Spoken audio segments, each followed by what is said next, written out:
Sir ಕರೆಕ್ಟಾಗಿರೋ ಹೆಣ್ಮಕ್ಳು sir open ಆಗಿ ಹೇಳ್ತೀನಿ, ಎಷ್ಟೋ ಜನ ಶೂಟಿಂಗೇ ಬೇಡ ಮನೇಲಿದ್ದಾರೆ ಸರ್.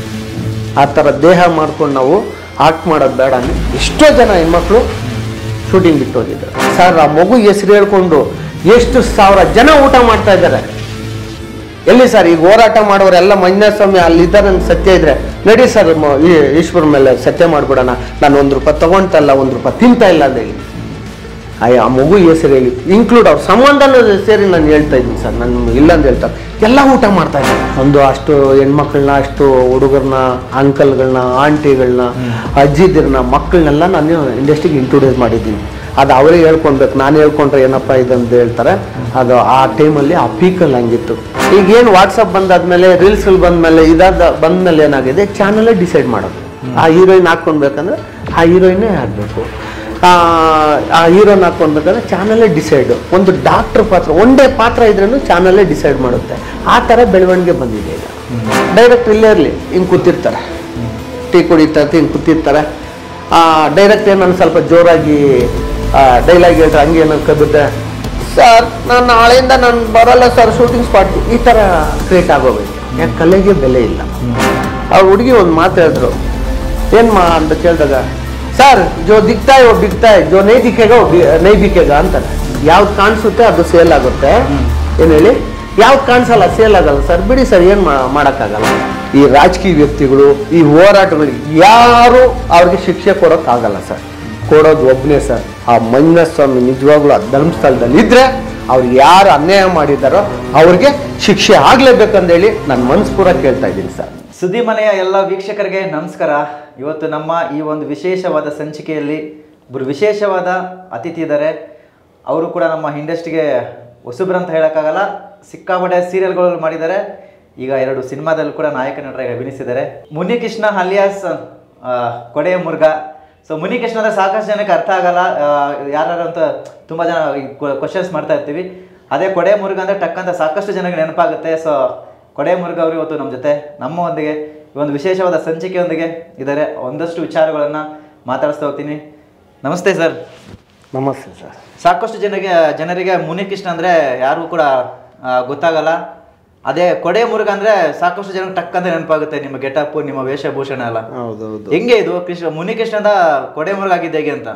ಇದು ನನ್ನ ತಾಯಿ ತಂದೆ ಇಟ್ಟಿದ್ದ ಹೆಸರು ಮುನಿಕೃಷ್ಣ. ನನ್ನ ಪ್ರೀತಿಯ ಇಡೀ ಕರ್ನಾಟಕ ಜನ ಅಂದರೆ ನನ್ನ ಅಣ್ಣ ತಮ್ಮಂದರು, ಅಕ್ಕ ತಂಗಿಯರು, ನನ್ನ ತಾಯಂದ್ರೆ ಇಟ್ಟಿದ್ದ ಪ್ರೀತಿ ಮುರುಘ. ಈ ಮುರುಘ ಅಂದರೆ ಈ ಅಗ್ನಿಸಾಕ್ಷಿ ಅಂತ ಸೀರಿಯಲಲ್ಲಿ ಆಕ್ಟ್ ಮಾಡ್ತಾ ಮುರುಘ ಪಾತ್ರ. ಅಲ್ಲಿಂದ ಕೊಡೆ ಮುರುಘ ಇತ್ತು. ಕೊಡೆ ಮುರುಘನಿಂದ ಈಗ ಮುರುಘಾ ಸನ್ ಆಫ್ ಕಾನೂನಾಗಿ ಮುಂದೆ ಬರ್ತಾ ಇದ್ದೀನಿ. ಸರ್, ಇಲ್ಲಿವರೆಗೂ ನೀವು ನನಗೆ ಗೊತ್ತಿರೋಂಗೆ ತುಂಬ ಸೀರಿಯಲ್ಗಳಲ್ಲಿ ಕೂಡ ನೀವು ನಟನೆ ಮಾಡಿದ್ದೀರಿ. ಎಷ್ಟು ಸೀರಿಯಲ್ಗಳು ನಿಮ್ಮ ಲೀಸ್ಟ್ ಇದೆ ಅಂತ, ಎಷ್ಟು ಸೀರಿಯಲ್ಗಳಲ್ಲಿ ಮಾಡಿದ್ದೀರಾ? ಹೇಳ್ಬೇಕಂದ್ರೆ ಫಸ್ಟ್ ಸೀರಿಯಲ್ ಬಂದು ನಂದು ಬೃಂದಾವನ ಸೀರಿಯಲ್ಲು. ಬೃಂದಾವನ, ಹೌದು. ಆಗ ETV ಕನ್ನಡ ಇತ್ತು, ಕಲರ್ಸ್ ಕನ್ನಡ ಇರಲಿಲ್ಲ. ಈಗ ಕಲರ್ಸ್ ಕನ್ನಡ ಆಗಿದೆ. ETV ಕನ್ನಡದಲ್ಲಿ ಬೃಂದಾವನ ಸೀರಿಯಲಲ್ಲಿ ಒಂದು ಆಕ್ಟ್ ಮಾಡಿದೆ. ಒಂದು ₹50 ಪೇಮೆಂಟ್ ಕೊಟ್ಟಿದ್ರು. ಅಲ್ಲಿಂದ ನನ್ನ ಜರ್ನಿ ಸ್ಟಾರ್ಟ್ ಆಗಿದ್ದು. ಫಸ್ಟ್ ಫಿಲಿಮ್ ಬಂದು ನಂದು ರಾಣಿ ಮಹಾರಾಣಿ. ಫಸ್ಟು ಮಾಲಾಶ್ರೀ ಮೇಡಮ್ದು, ಅಂಬರೀಷ್ ಅಣ್ಣ ಅವ್ರದ್ದು ಜೊತೆಲಿ ರಾಣಿ ಮಹಾರಾಣಿ. ಅದೊಂದು ದೊಡ್ಡ ಕತೆ ಇದೆ ಅದು. ಅಲ್ಲಿಂದ ಏನು ಮಾಡಿದೆ, ಈ ಬೃಂದಾವನ ಮಾಡಿ ಸಾಗುತ್ತಾ ದೂರ ದೂರ, ಅಡ್ವೊಕೇಟ್ ಅರ್ಜುನು, ಪೇರಣ, ರಥಸಪ್ತಮಿ, ಜೋಕಾಲಿ, ರಂಗೋಲಿ, ಮಾಂಗಲ್ಯ, ಬದುಕು, ಸುಕನ್ಯಾ, ಹಲವಾರು ಸೀರಿಯಲ್ಲು, ಅಡ್ವೊಕೇಟ್ ಅರ್ಜುನು, ಸುಮಾರು ಸೀರಿಯಲ್ ಮಾಡ್ಕೊಂಡು ಬರ್ತಾ, ಪುನರ್ಯುವ, ಅದು ಮಾಡ್ಕೊಂಡು ಬರ್ತಾ ಬರ್ತಾ ಬರ್ತಾ ಒಂದು ಅಗ್ನಿಸಾಕ್ಷಿಯಲ್ಲಿ ಒಂದು ಒಳ್ಳೆ ಪಾತ್ರ ಸಿಕ್ತು. ಅಲ್ಲಿಂದ ಮುರುಘಾ ಪಾತ್ರ ಕಂಟಿನ್ಯೂ ಆಯಿತು. ನೀವೇನಾದರೂ ಮಾದೇಶ್ವರ ಬೆಟ್ಟದಲ್ಲಿ ವಾಸ ಮಾಡ್ತಿದ್ರ ಅಂತ? ಮಾದೇಶ್ವರ ಬೆಟ್ಟದಲ್ಲಿ ವಾಸ ಮಾಡ್ತಲ್ಲ, ಯಾಕೆ ವೀರಪ್ಪನ ಥರ ಇದ್ದಿಲ್ಲ ನಿಮ್ಗೆ ಹಂಗೆ ಇದೆಯಲ್ಲ? ಇಲ್ಲ, ಅದು ವೀರಪ್ಪನ್ ಸಿನಿಮಾ ಒಂದು ಮಾಡ್ತಾ ಇದ್ದೀನಿ. ಅವರು ಅವುಗಳು ಸ್ವಲ್ಪ ನೋಡ್ಬೇಕಂದೇಳಿ ಬಿಟ್ಟಿದ್ದು. ಅದೊಂದು ದೊಡ್ಡ ಕತೆ. ಅದು ಒಂದು ವೀರಪ್ಪನ್ ಸಿನಿಮಾ ಒಂದು ಮಾಡ್ತಾ ಇದ್ದೀನಿ. ಈಗ ಮುರುಘಾ ಸನ್ ಆಫ್ ಕಾನೂನು ಆದಮೇಲೆ ಸಿನಿಮಾ ಒಂದು ಮಾಡ್ತಾ ಇದ್ದೀನಿ. ಓಕೆ ಸರ್, ಇವಾಗ ತುಂಬ ಧಾರಾವಾಹಿಗಳಲ್ಲಿ ನೀವು ಮಾಡಿದ್ದೀನಿ ಅಂತ ಹೇಳಿದ್ರಿ. ಸೊ ಈ ಧಾರಾವಾಹಿಗಳ ವಿಚಾರದ ಬಗ್ಗೆ ಮಾತಾಡೋದಾದರೆ ಎಷ್ಟೋ ಜನ, ಅದರಲ್ಲಿ ವಿಶೇಷವಾಗಿ ಹುಡುಗಿಯರು, ಮಹಿಳೆಯರು ಕೂಡ ಧಾರಾವಾಹಿ ಅಂದರೆ ತುಂಬ ಅಚ್ಚುಮೆಚ್ಚವ್ರಿಗೆ. ಅದನ್ನು ಬೆನ್ನತ್ತಿ ಬರ್ತಾರೆ, ಧಾರಾವಾಹಿಗೆ ಬರೋಣ, ಏನಾದರೂ ಒಂದು ಹೆಸರು ಮಾಡೋಣ, ನಟನೆ ಮಾಡೋಣ ಅಂತ ಸಾಕಷ್ಟು ಆಸಕ್ತರು ಬರ್ತಾರೆ. ಸೊ ಅಲ್ಲಿ ಕೆಲವೊಂದಷ್ಟು ವಿಚಾರಗಳು ಬೇರೆ ಬೇರೆ ಥರನೇ ತಿರುಗುತ್ತೆ, ಏನೇನೋ ನಡೆಯುತ್ತೆ ಅಂತೆಲ್ಲ ಕೇಳ್ಪಟ್ಟಿದ್ದೀವಿ. ಸೊ ಇದೆಲ್ಲ ನೀವು ನಿಮ್ಮ ಒಂದು ಅನುಭವದಲ್ಲಿ ಹೇಳೋದಾದ್ರೆ ಯಾವ ರೀತಿ ಹೇಗಿರುತ್ತೆ ಅಂತ? ಈಗ ಆ ಟೈಮಲ್ಲಿ ನಾನು ಒಂದು 20-25 ಸೀರಿಯಲ್ ಕೋಆರ್ಡಿನೇಟ್ ಮಾಡ್ತಾ ಇದ್ದೆ ಕಾಸ್ಟ್ಯೂಮ್ ಡೈರೆಕ್ಟರ್ ಆಗಿ. ಒಂದು ಅಷ್ಟು ಹೆಣ್ಮಕ್ಳನ್ನ, ಅಷ್ಟು ಹುಡುಗರನ್ನ, ಅಂಕಲ್ಗಳನ್ನ, ಆಂಟಿಗಳನ್ನ, ಅಜ್ಜಿದಿರನ್ನ, ಮಕ್ಕಳನ್ನೆಲ್ಲ ನಾನು ಇಂಡಸ್ಟ್ರಿಗೆ ಇಂಟ್ರೊಡ್ಯೂಸ್ ಮಾಡಿದ್ದೀನಿ. ಅದು ಅವರೇ ಹೇಳ್ಕೊಳ್ಬೇಕು, ನಾನು ಹೇಳ್ಕೊಂಡ್ರೆ ಏನಪ್ಪ ಇದಂತ ಹೇಳ್ತಾರೆ. ಅದು ಆ ಟೈಮಲ್ಲಿ ಆ ಪೀಕಲ್ಲಿ ಹಂಗಿತ್ತು. ಅವಾಗೆಲ್ಲ ಈ ಫೋಟೋ ಹಿಡ್ಕೊಂಡು ಬರೋರು, ಅವಾಗ ವಾಟ್ಸಪ್ ಅದು ಇದು ಏನಿರಲಿಲ್ಲ, ಫೋಟೋಗಳು ಇಟ್ಕೊಂಡು ಬರೋರು. ಅವಾಗ ಏನಿದ್ರೂ ಮ್ಯಾನೇಜರ್ ಸೆಲೆಕ್ಟ್ ಮಾಡೋರು, ಡೈರೆಕ್ಟ್ ಸೆಲೆಕ್ಟ್ ಮಾಡೋರು, ಚಾನ್ಸ್ ಒಂದು ಸಿಗ್ಬಿಡೋದು. ಈಗ ಹಂಗಿಲ್ಲ. ಈಗೇನು ವಾಟ್ಸಪ್ ಬಂದಾದಮೇಲೆ, ರೀಲ್ಸ್ಗಳು ಬಂದಮೇಲೆ, ಬಂದಮೇಲೆ ಏನಾಗಿದೆ, ಚಾನಲೇ ಡಿಸೈಡ್ ಮಾಡೋದು. ಆ ಹೀರೋಯಿನ್ ಹಾಕ್ಕೊಳ್ಬೇಕಂದ್ರೆ ಆ ಹೀರೋಯಿನ್ನೇ ಆಗಬೇಕು, ಆ ಹೀರೋನ ಹಾಕ್ಕೊಳ್ಬೇಕಂದ್ರೆ ಚಾನಲೇ ಡಿಸೈಡು. ಒಂದು ಡಾಕ್ಟ್ರ್ ಪಾತ್ರ, ಒಂದೇ ಪಾತ್ರ ಇದ್ರೂ ಚಾನಲೇ ಡಿಸೈಡ್ ಮಾಡುತ್ತೆ. ಆ ಥರ ಬೆಳವಣಿಗೆ ಬಂದಿದೆ ಈಗ.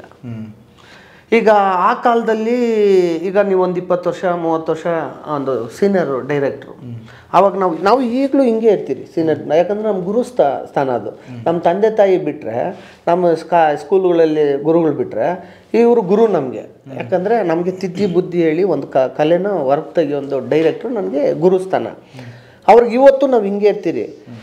ಈ ಚಾನಲ್ ಕಡೆ ಬಂದಿದ್ದು ಈಗ ಹೊಸದಾಗಿ ಈಗ ರೀಲ್ಸ್ಗಳಲ್ಲಿ ಇದ್ರಲ್ಲಿ ಸ್ವಲ್ಪ ಫೇಮಸ್ ಆಗಿಬಿಟ್ಟಿದೆ. ಈ ಚಾನಲ್ಗಳ ಕಡೆ ಬಂದಿರೋರು ಏನು ಮಾಡ್ತಾರೆ ಅಂದರೆ, ಡೈರೆಕ್ಟ್ ಇಲ್ಲೇ ಇರಲಿ ಹಿಂಗೆ ಕೂತಿರ್ತಾರೆ, ಟೀ ಕುಡಿತೈತಿ ಹಿಂಗೆ ಕೂತಿರ್ತಾರೆ.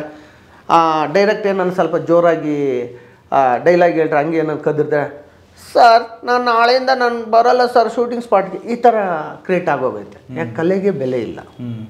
ಏನು ಹೇಳಿ, ನೀನು ಅಂದ ಚಂದಕ್ಕೆ ಬೆಲೆ ಕೊಡ್ತಾ ಇದ್ದಾರೆ ಹೊರತು ಕಲೆಗೆ ಬೆಲೆ ಕೊಡ್ತಲ್ಲ.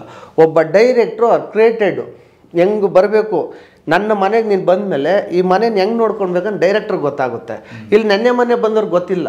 ಆ ಥರ ತುಂಬ ನಡೀತಾ ಇರ್ತದೆ ಈಗ ಕೆಲವೊಂದು ವಿಚಾರ ತೊಗೊಳ್ಬೇಕಂದ್ರೆ, ಮೊನ್ನೆ ಯಾವುದೋ ಒಂದು ಡೈರೆಕ್ಟ್ರು, ಒಂದು ಹಳೆ ಡೈರೆಕ್ಟ್ರುಗಳವರು ಈ ಕಮಿಟ್ಮೆಂಟ್ ವಿಚಾರ ನಿಮ್ಮ ಚಾನಲ್ಗಳು ಯಾರೋ ಟ್ರ್ಯಾಪ್ ಮಾಡಿದ್ರಿ ಸರ್. ಅಲ್ಲೇನು ಸರ್ ಟ್ರ್ಯಾಪ್ ಮಾಡ್ತೀನಿ, ನನ್ನ ಹತ್ರ ಬನ್ನಿ ಸರ್, ನೀವು ಟ್ರ್ಯಾಪ್ ಮಾಡೋಕ್ಕೆ ನಾನು ಕೊಡ್ತೀನಿ ನಿಮಗೆ. ಯಾವುದೋ ಪಾಪ ಬಿದ್ದೋಗಿರೋ ಡೈರೆಕ್ಟ್ರು ಅವ್ನಿಗೆ ಆಸೆ ತೋರಿಸಿ ಏನು ಮಾಡ್ತಾರೆ, ಒಂದು ಕಮಿಟ್ಮೆಂಟ್. ಹೆಣ್ಮಕ್ಳು ಫಾಸ್ಟ್ ಇದ್ದಾರೆ ಈಗ, ಅರ್ಥ ಮಾಡ್ಕೊಳ್ಳಿ. ಹೆಣ್ಮಕ್ಳದ್ದು ತಪ್ಪು ಭಾಳ ತಪ್ಪಿದೆ. ಒಬ್ಬ ಕಮಿಟ್ಮೆಂಟ್ ಕರ್ದನ, ಹೋಗಲ್ಲ ನಾನು ಯಾಕೆ ಬರಲಿ ಅಂತ ಉಗಿದ್ಬಿಟ್ಟು ಚಪ್ಪಲಿ ತೊಗೊಂಡು ಹೊಡೆದ್ಬಿಟ್ಟು ಬರಲಿ, ನಾವು ಒಪ್ಕೊಳ್ಳೋಣ. ನೀವೆಲ್ಲ ಒಪ್ಕೊಂಡು ಎಲ್ಲ ಹಾಳಾಗ್ಬಿಟ್ಟು ಬಂದಮೇಲೆ ಇಂಡಸ್ಟ್ರಿ ಸರಿ ಇಲ್ಲ ಅಂದರೆ ತಪ್ಪಲ್ವ ಸರ್? 100%ಅಲ್ಲಿ 30% ಹೆಣ್ಮಕ್ಳಿಗೆ ಕಾಲಿಗೆ ನಮಸ್ಕಾರ ಹೊಡಿತೀನಿ ಸರ್. ಇನ್ನು 70% ಹೆಣ್ಮಕ್ಳು ಇದ್ದಾರಲ್ಲ ಸರ್, ಅವರೇ ಬಾಯ್ಬಿಟ್ಟು ಕೇಳ್ತಾರೆ ಸರ್. ಏನು ಕಮಿಟ್ ಅಂತನಾ? ಈಗ ಅವರು ಒಂದು ಗಾದೆ ಒಂದು ಪದ ಉಪಯೋಗಿಸ್ತಾರೆ ಸರ್. ಒಂದು ಹುಡುಗಿ ಬಂದಿತ್ತು, ಹೆಸ್ರು ಹೇಳೋಕ್ಕೆ ಇಷ್ಟಪಡಲ್ಲ, ಯಾಕಂದ್ರೆ ಹೆಣ್ಮಕ್ಳು, ನಮಗೊಂದು ಹೆಣ್ಮಕ್ಳಿದ್ದಾರೆ, ನಾನು ಹೆಣ್ಣು ಹೊಟ್ಟೆನಲ್ಲಿ ಹುಟ್ಟಿರೋದು. ಆ ಹುಡುಗಿ ಒಂದು ಮಾತು ಹೇಳಿದ್ರು, ಏನು ಅಂತ ಕೇಳಿದಾಗ, ಸರ್ ಜೋ ದಿಕ್ತಾ ಹೋ ಬಿಕ್ತಾ ಹೈ, ಜೋ ನೈ ದಿಕ್ಕೇಗ ನೈ ಬಿಕ್ಕೇಗ ಅಂತಾರೆ. ಯಾವ್ದು ಕಾಣಿಸುತ್ತೆ ಅದು ಸೇಲ್ ಆಗುತ್ತೆ. ಏನು ಹೇಳಿ, ಯಾವ್ದು ಕಾಣಿಸಲ್ಲ ಸೇಲ್ ಆಗಲ್ಲ ಸರ್. ಬಿಡಿ ಸರ್, ಏನು ಮಾಡೋಕ್ಕಾಗಲ್ಲ. ಈಗ ಒಂದು ಹುಡುಗನ ಲವ್ ಮಾಡ್ತೀರಿ, 1-2 ದಿವಸ ಇರ್ತೀರಿ, ಅವ್ನು ಮೋಸ ಮಾಡಿದ್ಮೇಲೆ ಇನ್ನೊಂದು ಹೋದ್ರೆ ವೇಷನ ಅಲ್ವ ನಮ್ಮ ಲೆಕ್ಕ? ಅವ್ನು ಒಬ್ಬನ ಬಿಟ್ಟು ಇನ್ನೊಬ್ಬನ ಹತ್ರ ಹೋದ್ರೆ ನಾವು ವೇಷ ಲೆಕ್ಕ ಅಲ್ವ ಸರ್? ಏನು ಮಾಡೋಕ್ಕಾಗಲ್ಲ ಸರ್, ನಮ್ಮ ಹಣೆ ಬರ.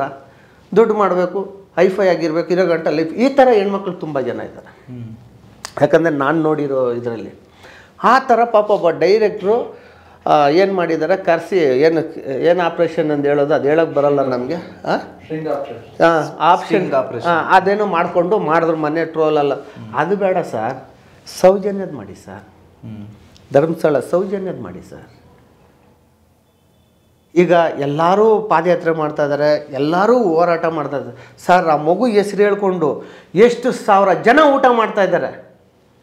ಎಲ್ಲಿ ಸರ್ ಈಗ ಹೋರಾಟ ಮಾಡೋರೆಲ್ಲ ಮಂಜುನಾಥ ಸ್ವಾಮಿ ಅಲ್ಲಿದ್ದಾರೆ ಅಂತ ಸತ್ಯ ಇದ್ದರೆ ನಡಿ ಸರ್, ಈಶ್ವರ ಮೇಲೆ ಸತ್ಯ ಮಾಡಿಬಿಡೋಣ. ನಾನು ₹1 ತೊಗೊಳ್ತಲ್ಲ, ₹1 ತಿಂತಾ ಇಲ್ಲ ಅಂದೇಳಿ. ಆ ಮಗು ಹೆಸರು ಹೇಳಿ ಇನ್ಕ್ಲೂಡ್ ಅವ್ರ ಸಂಬಂಧನೂ ಸೇರಿ ನಾನು ಹೇಳ್ತಾ ಇದ್ದೀನಿ ಸರ್. ನಾನು ಇಲ್ಲ ಅಂತ ಹೇಳ್ತಾರೆ, ಎಲ್ಲ ಊಟ ಮಾಡ್ತಾ ಇದ್ದಾರೆ. ಆ ಮಗು ಸತ್ಯ ಎಲ್ಲ ಸ್ವರ್ಗದಲ್ಲಿರ್ಬೋದು ಏನೋ. ಆ ಮಗುಗೆ ಅನ್ಯಾಯ ಆಗಿದ್ದು ಸರ್. ಈ ಸರ್ಕಾರ, ಈ ರಾಜಕೀಯ ವ್ಯಕ್ತಿಗಳು, ಈ ಹೋರಾಟಗಳು ಯಾರು ಅವ್ರಿಗೆ ಶಿಕ್ಷೆ ಕೊಡೋಕ್ಕಾಗಲ್ಲ ಸರ್. ಕೊಡೋದು ಒಬ್ಬನೇ ಸರ್, ಆ ಮಂಜುನಾಥ ಸ್ವಾಮಿ. ನಿಜವಾಗ್ಲೂ ಆ ಧರ್ಮಸ್ಥಳದಲ್ಲಿ ಇದ್ದರೆ ಅವ್ರಿಗೆ ಯಾರು ಅನ್ಯಾಯ ಮಾಡಿದ್ದಾರೋ ಅವ್ರಿಗೆ ಶಿಕ್ಷೆ ಆಗಲೇಬೇಕಂದೇಳಿ ನಾನು ಮನಸ್ಪೂರ ಕೇಳ್ತಾ ಇದ್ದೀನಿ ಸರ್. ಸರ್ ಖಂಡಿತ ಆ ವಿಚಾರ ಆಮೇಲೆ ಮಾತಾಡೋಣ. ಆಮೇಲೆ ಧಾರಾವಾಹಿಗಳ ಬಗ್ಗೆ ಮಾತಾಡ್ತಿದ್ವಿ, ನಟಿಯರುಗಳ ಬಗ್ಗೆ ಮಾತಾಡ್ತಿದ್ವಿ. ಅಂದರೆ ಈ ಒಂದು ಮಾತಿದೆ, ಒಂದು ಧಾರಾವಾಹಿಗೆ ಬರಬೇಕಂದ್ರೆ, ಒಂದು ನಟನೆಗೆ ಇಟ್ಸ್ಕೊಬೇಕಂದ್ರೆ ಡೈರೆಕ್ಟ್ರಿಗೆ ಮತ್ತು ಕೆಲವೊಬ್ರಿಗೆಲ್ಲ ಕಮಿಟ್ ಆಗಬೇಕು ಅಂತೇಳಿ ಕೆಲವೊಂದು ಊಹಾಪೋಹಗಳಿವೆ. ನೀವು ಎಷ್ಟೋ ಸೀರಿಯಲ್ಗಳು, ಸುಮಾರು ಸೀರಿಯಲ್ಗಳು ಮಾಡಿದ್ದೀರಿ. ಅದು ನಿಜವಾಗ್ಲೂ ಅದೆಲ್ಲ ನಡೆಯುತ್ತಾ ಈಗ ಅಂತ? ಸರ್ ಮುಂಚೆ ನಡೀತಾ ಇತ್ತು ಸರ್. ಈಗ ಡೈರೆಕ್ಟ್ರಲ್ಲಿಲ್ಲ ಸರ್, ಚಾನಲ್ಲೇ ಹೇಳ್ತಾರೆ ಇಂಥವ್ರನ್ನ ಹಾಕು ಅಂದರೆ ಅಂಥವ್ರು ಹಾಕಿ ಮಾಡ್ಬೇಕು ಸರ್. ಸರ್ ನನ್ನೊಂದು ಪ್ರಶ್ನೆ ನಿಮ್ಗೆ, ಅಂದ್ರೆ ಒಂದು ಲೆಕ್ಕ ನೀವು ಡಿಜಿಟಲ್ ಬಂದ್ಮೇಲೆ ಒಳ್ಳೇದೈತೆ ಅಂತ ಹೇಳಿ ನಾನೊಂದು ಇದು ಹೇಳ್ತೀನಿ ನಿಮಗೆ ಸರ್. ನಿಮ್ಮ ಪೇಮೆಂಟ್ ಎಷ್ಟು ಸರ್? ಒಂದು ಎಕ್ಸಾಂಪಲ್ ಏನೋ ಒಂದು ನಮ್ಮ ಜೀವನಕ್ಕೆ ನಡೆಯೋದು ಸಿಗುತ್ತೆ. ಒಂದು 30,000 40,000 50,000 ಇಟ್ಕೊಳ್ಳಿ ಸರ್. ಈ 50,000 ತಿಂಗಳಿಗೆ ನಿಮ್ಗೆ ಸರ್ ಹೋಗುತ್ತೆ ಅಲ್ವಾ? ನಾನು ಕೇಳೋ ಪ್ರಶ್ನೆ, ಸೀರಿಯಲಲ್ಲಿ ಒಬ್ಬಳು ಹೀರೋಯಿನಿಗೆ ಮಿನಿಮಮ್ 8 ದಿವಸ 9 ದಿವಸ 10 ದಿವಸ ಮೇಲೆ ಅವ್ರಿಗೆ ಶೂಟಿಂಗ್ ಇಲ್ಲ. ಹೊಸ ಹೀರೋಯಿನ್ಗಳಿಗೆ ಕೊಡೋದು ಪೇಮೆಂಟು 3,000 2,500, ಅದ್ರ ಮೇಲೆ ಪೇಮೆಂಟ್ ಕೊಡ. 10 ದಿವಸಕ್ಕೆ ಎಷ್ಟಾಯ್ತು ಸರ್? ಎಷ್ಟು ದಿನಕ್ಕೆ ಎಷ್ಟು ಅಂದ್ರಿ? ಒಂದು 3,000 ರೂಪಾಯಿ ಇಟ್ಕೊಳ್ಳಿ. 10 ದಿವಸಕ್ಕೆ ಎಷ್ಟಾಯಿತು ಹೇಳಿ ಸರ್, ಹೇಳಿ. 30,000 ಪಕ್ಕನಾ ಸರ್? ಅವ್ರು ಹಾಕೋ ಕಾಸ್ಟ್ಯೂಮ್ ಎಷ್ಟು ಸರ್? ಸರ್ ನಾನು ಯಾರನ್ನು ಬೈಕೊಂಡ್ರೂ ಪರವಾಗಿಲ್ಲ, ಅವ್ರು ಹಾಕೋ ಕಾಸ್ಟ್ಯೂಮ್ ಎಷ್ಟು? ಎಲ್ಲಿಂದ ಬರ್ತದೆ ದುಡ್ಡು? ಕಾಸ್ಟ್ಲಿ ಆಗ್ತಾರೆ ಅಂತ ಹೇಳ್ತಿದ್ದೀರಾ? ಎಲ್ಲಿಂದ ಬರ್ತದೆ ದುಡ್ಡು? ಲಕ್ಷಾಂತರ ರೂಪಾಯಿ ಎಲ್ಲಿಂದ ಬರ್ತದೆ ಸರ್? ಕರೆಕ್ಟಾಗಿರೋ ಹೆಣ್ಮಕ್ಳು ಸರ್, ಓಪನ್ ಆಗಿ ಹೇಳ್ತೀನಿ, ಎಷ್ಟೋ ಜನ ಶೂಟಿಂಗೇ ಬೇಡ ಅಂತ ಮನೇಲಿದ್ದಾರೆ ಸರ್. ಆ ಥರ ದೇಹ ಮಾಡ್ಕೊಂಡು ನಾವು ಆಕ್ಟ್ ಮಾಡೋದು ಬೇಡ ಅಂತ ಎಷ್ಟೋ ಜನ ಹೆಣ್ಮಕ್ಳು ಶೂಟಿಂಗ್ ಬಿಟ್ಟು ಹೋಗಿದ್ದಾರೆ. ಅದು ನನ್ನ ಕಣ್ಣು ಮುಂದೆ ಇದೆ, ನನಗೂ ನೋಡಿದ್ದೀನಿ ಅವ್ರನ್ನ. ಅವ್ರಿಗೆ ನಮ್ಮ ಕೆಲವ್ರು ಏನಿಲ್ಲ ಸರ್, ರೀಲ್ಸ್ ಮಾಡ್ತಾರೆ, ಅದು ಮಾಡ್ತಾರೆ, ಸ್ವಲ್ಪ ಗ್ಲಾಮರ್ ತೋರಿಸ್ತಾರೆ, ಇದು ಮಾಡ್ತಾರೆ, ಬರ್ತಾರೆ. ಹಂಗಿದ್ರೆ ಇಲ್ಲಿ ಡೈರೆಕ್ಟರ್ಗಳು ಡಿಮ್ಯಾಂಡ್ ಮಾಡ್ತಾರಂತನಾ ಸರ್? ಡೈರೆಕ್ಟ್ರುಗಳು ಡಿಮ್ಯಾಂಡ್ ಮಾಡೋದು ಕೆಲವೊಬ್ಬರು ಇರ್ತಾರೆ ಸರ್, ಎಲ್ಲರೂ ಇರಲ್ಲ. ಕೆಲವೊಂದು ಚಾನಲ್ಗಳಿದೆ ಸರ್ ಡಿಮ್ಯಾಂಡ್ ಮಾಡೋದು, ಎಲ್ಲ ಚಾನಲ್ಗಳು ಇರಲ್ಲ ಸರ್. ಅರ್ಥ ಆಯ್ತಾ ಸರ್? ಕೆಲವೊಂದು ಇದು ಮಾಡ್ಕೊಂಡು, ಈಗ ಆಗಲೇ ಹೇಳಿದ್ನಲ್ಲ, ಜೋ ದಿಕ್ತಾಯಿ ಓ ಬಿಕ್ತಾಯಿ, ಜೋ ನೈ ದಿಕ್ಕೇಗ ಓ ನೈ ಬಿಕ್ಕೇಗ ಅಂತ ಹೇಳ್ತಾರಲ್ಲ ಹುಡುಗಿ ಓಪನ್ ಸರ್. ಅಂದರೆ ಒಂದು ಹೇಳ್ತಾ ಇಲ್ವಾ ಸರ್ ನಿಮಗೆ,